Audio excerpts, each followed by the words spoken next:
দেখানো হবে ইনশাআল্লাহ। আমরা আবার যাব লাইট হাউসে, এরপর যাব আমরা লাইট হাউসে।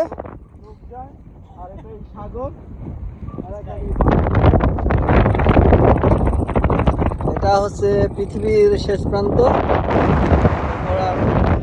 দেশ নাই।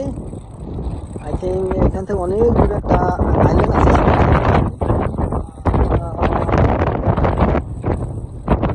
নাম অনেক দূরে, বাট এরপর আর কোনো দেশ নাই।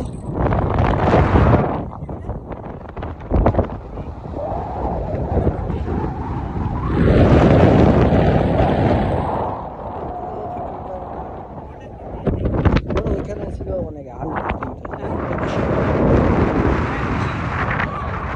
আর পিছনের দিকে অনেক বেশি।